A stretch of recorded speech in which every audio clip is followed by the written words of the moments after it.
அனைவருக்கும் விஜய் வெங்கட்டின் அன்பான வணக்கங்கள். மரப்பாச்சி சொன்ன ரகசியம் கதையில் 5வது பாகம் இப்பொழுது.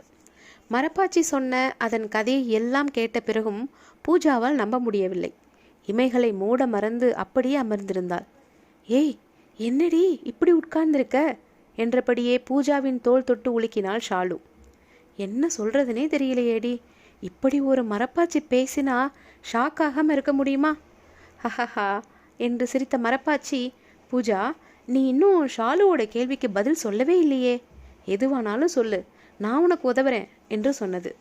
எப்படி சொல்றதுன்னு தெரியலையே, அந்த தாத்தாவை பற்றி தானே பேசிக்கிட்டு இருந்தோம், அதுக்குள்ளே மறந்து போச்சா என்று கேட்டாள் ஷாலு.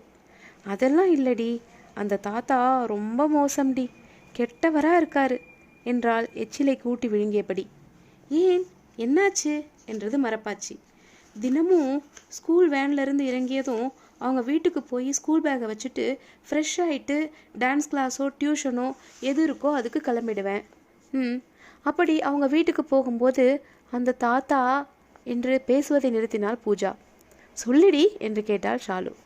அவங்க வீட்டுக்கு போகும்போதெல்லாம் என்னை கூப்பிட்டு மடியில் உட்கார வச்சு அங்கே இங்கேன்னு எல்லா இடத்துலையும் தொடுறாரு. எனக்கு வலிக்குது தாத்தா, விடுங்கன்னு சொன்னாலும் விட மாட்டேன்றாரு.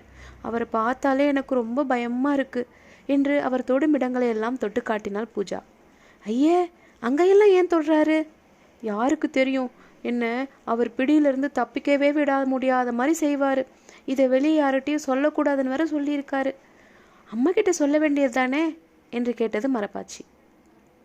அதுதான் அவர் சொல்லியிருக்காரே, யார்கிட்டையாச்சும் சொன்னால் என்னையத்தான் அடிப்பாங்களாம், ஸ்கூலுக்கு கூட அனுப்பாமல் வீட்டுக்குள்ளேயே பூட்டி வச்சிருவாங்கன்னு அந்த தாத்தா தான் சொல்லியிருக்காரே, அப்புறம் எப்படி நான் அம்மா கிட்ட சொல்லுவேன், எனக்கு பயமாக இருக்கே என்றாள் பூஜா.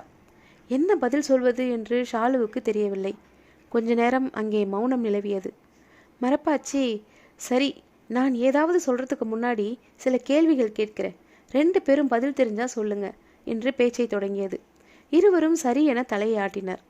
நம்ம போடுற ட்ரெஸ்ஸில் 2 வகை இருக்குது தெரியுமா என்று கேட்டது மரப்பாச்சி. இருவரும் ஒருவரை ஒருவர் பார்த்து கொண்டு தெரியவில்லை என்பது போல உதட்டை பிரிக்கினர். அதாவது வெளியாடை உள்ளாடை அப்படின்னு 2 வகை இருக்கு இல்லையா?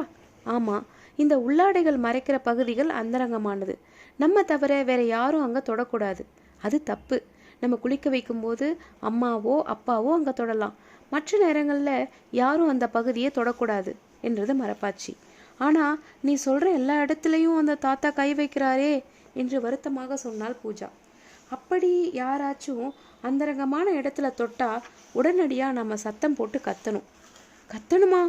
ஆமாம், ப்ளீஸ் ஹெல்ப், காப்பாத்துங்க காப்பாத்துங்கன்னு சத்தம் போட்டு கத்தணும். அப்புறம் அந்த இடத்த விட்டு ஓடி வந்துடணும். கண்டிப்பாக அம்மா கிட்ட போய் சொல்லணும்.